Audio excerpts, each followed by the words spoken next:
So today we're going to take a look at why Viper is so good on seemingly every single map. And to just first illustrate the point, here are the pick rates from the Americas League just here. And you can see that Viper is one of the few agents who has at least some pick rate on every single map. And in fact, her worst map here, or lowest pick rate map here of Fracture, this was actually 35% in EMEA. So maybe it's just like an Americas thing that they weren't picking Viper on Fracture that much. But, you know, in other regions, Viper does see quite a bit of play on Fracture. So, you know, pretty much on every single map, Viper will see play. And of course, Breeze is the map that isn't included in this. So if you include Breeze as well, obviously Viper would be like 100% on Breeze. So why is that the case? And why does Viper do so well? Now, to do that, we're going to take a look at the Guard versus M80 here on Haven. And Haven would be, you know, generally considered a map where, you know, you didn't see a lot of Viper, certainly not in the past. But more recently, more and more teams have been trying it, and Viper is doing pretty well on Haven. So why is that? Well, let's take a look at what the Guard are doing here. We'll start with round 6. The Guard are on the attack side.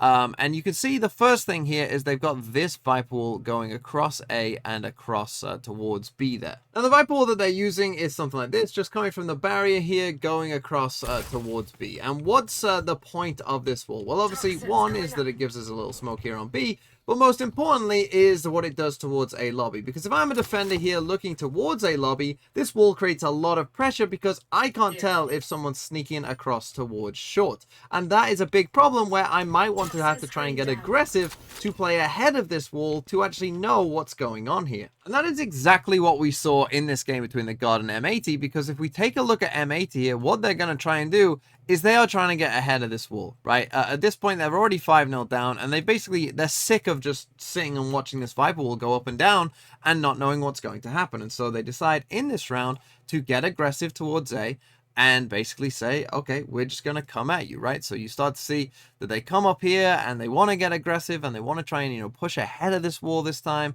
And, you know, they feel like, well, we need a lot of players to do it, right? Like, we can't just do this with one person. You know, they'll just probably get destroyed if the Guard go towards A.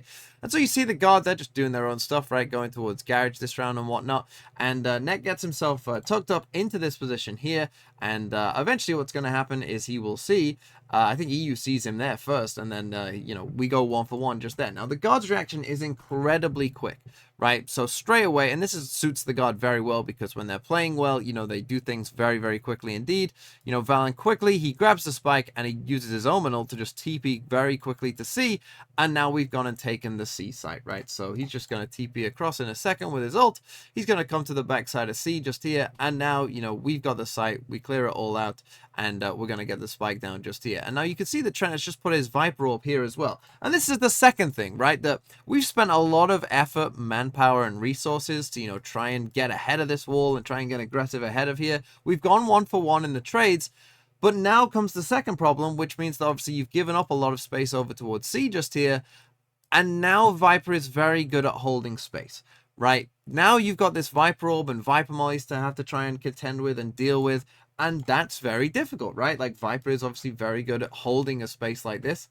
And so what you'll see in a second is Trent actually gets a bit aggressive on Viper in just a second. You know, he's trying to see how much space there really is.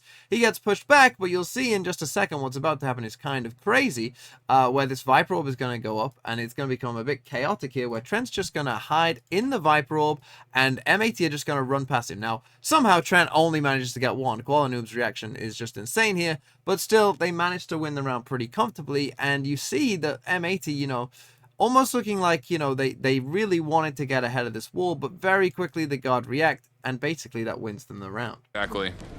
Poison orb emitted. So this would have to come from the front here if you're M80. Trent just staying in his poison cloud, looking for someone to come through.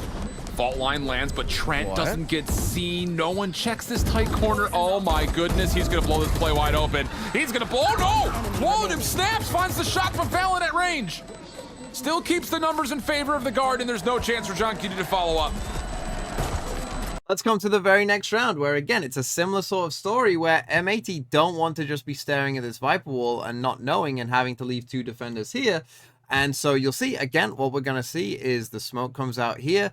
We send a dart, we send the Omen Flash. And again, you can see Xander trying to get ahead of this wall, trying to, clear this stuff out and get aggressive and, essentially see what's going on here. But the problem for him is again, it's the exact same thing where the guard go, okay, you're being aggressive over here again. We're just going to fast react and go to one of the other sites, right? Okay, you're putting a lot of pressure here. That means that almost certainly there's going to be multiple players there, which means there's going to be gaps elsewhere, and so we're just going to, run into B very quickly here, and they come and, very quickly take the site here. The guard, they obviously have their Viper wall to help out with the smoking off of this side as well, and so it becomes very simple for them, right? So in they come, they manage to plant down the spike, and, we end up in this 5v5B retake. Now, we get the Killjoy lockdown coming in just here from M80, you can see just there.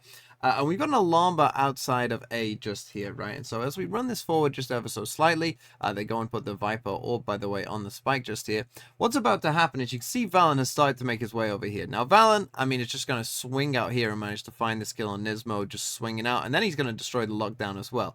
This alarm bar is going to go off. And you see we've got Jonah P back here, who's then ready to swing off that. And he's going to go 1-for-1 just here. But then we end up in this 4v3. And, they're going to find the kill outside of Garage just here. They're going to manage to kill this Sova. And again, just very, very simple. Because this Viper wall is just creating so much pressure that, M80 want to just deal with by being aggressive, it opens up the rest of the map for them. And then it just becomes, pretty easy post plants for the guard as they, manage to, again, win another round. But the spike does get planted. And now it's on to this big hit through A lobby.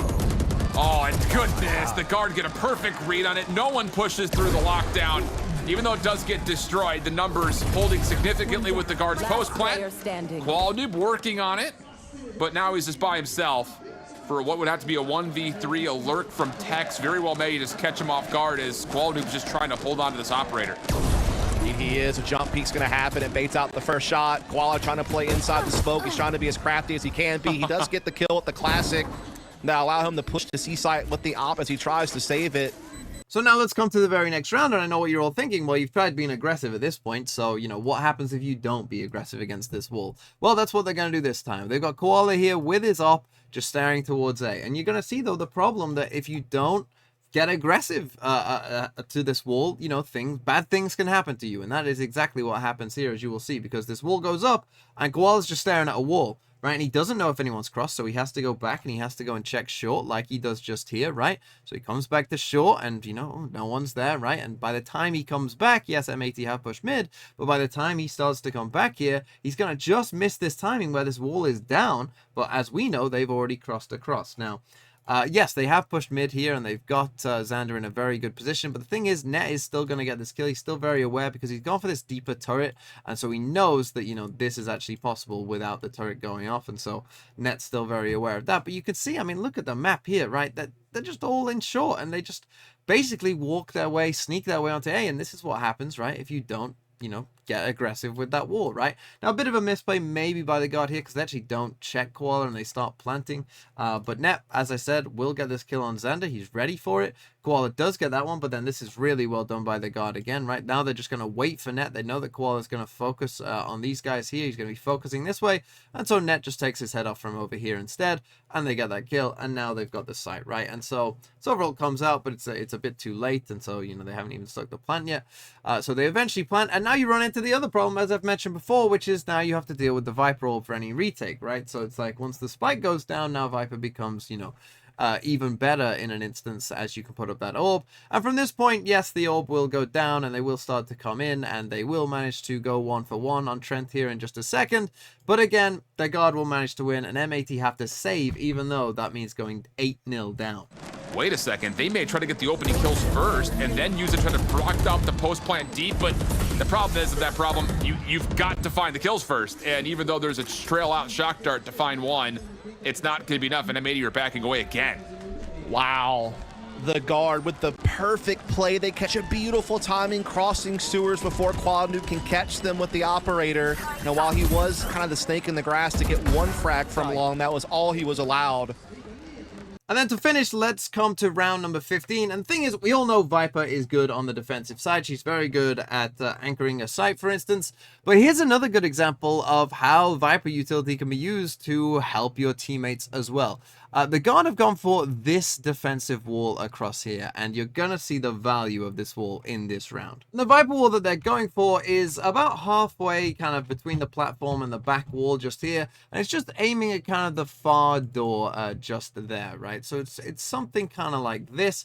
And what's the idea behind this wall? Well, there's quite a few different ideas. Obviously, when you put this wall up, obviously the garage entrance, this is the first kind of part that you have to come through, but it also gives you a small pocket to play from in here, right? Where you could disguise yourself in just there. Then it makes it hard for them to actually come out of garage just here, and allows you to kind of hold back sight just here, and it gives you a small pocket to play in just here as well, you know, where again, maybe you can avoid flashes and stuff like that, and then come out of the wall just there. So really, this wall has many different uses from just one wall, and is incredibly effective. And as we run this round forward here, round 15, you'll see just that with this wall. So M80 are going to take this one slow. They're kind of going to go for a bit of a default, and they actually managed to take quite a bit of control. They also have the Viper Orb here over towards A as well as a bit of kind of survival smoke they can put up at any time. You know, just kind of allow themselves to kind of live on the site, to allow those kind of fast flood retakes that the Guard like to do. And you'll see here, though, they play pretty passive overall, the Guard, right? You know, they aren't playing for like a ton of control anywhere on the map, to be honest. The dog comes out here in mid, doesn't see too much. We had a smoke towards garage, but you see that M80 have this kind of A control, and you start to see that they almost think about coming towards this A site, but then for whatever reason, as John QT just gets spammed up a bit there, they decide to come back towards garage. Now this flash does catch someone, and actually the rotates start to come across. You see we're going to get a smoke out here towards A long, so you can see that the Guard at this point are a bit unsure, right? They don't quite know where to be. Valorant starts to come back towards the C site. You've got Tex here watching this angle, but you can see he doesn't really know what's going on down towards C long now. So the Guard are in a bit of a predicament here, right? They don't really know what's going on, but what's going to happen is Tex is going to find the first kill here, but then he's going to get traded. So we end up in a 1-for-1, and now they know, oh, they're coming for this, you know, full C exec in here. Valorant smokes himself off, but now we're going to see the advantage of this wall, right? Because what's going to happen is the wall's going to go up.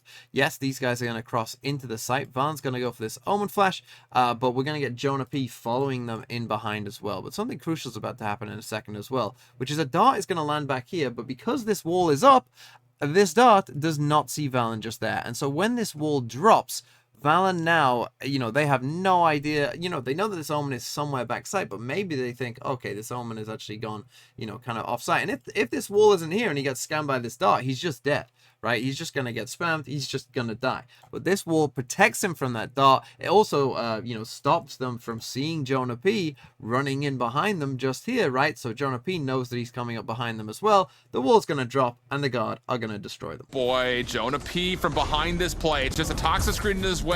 Does he check left? May not matter. Valen from inside the site will do pretty much everything required to hold on, and that will put the Guard at 12 as Xander can do nothing through C long.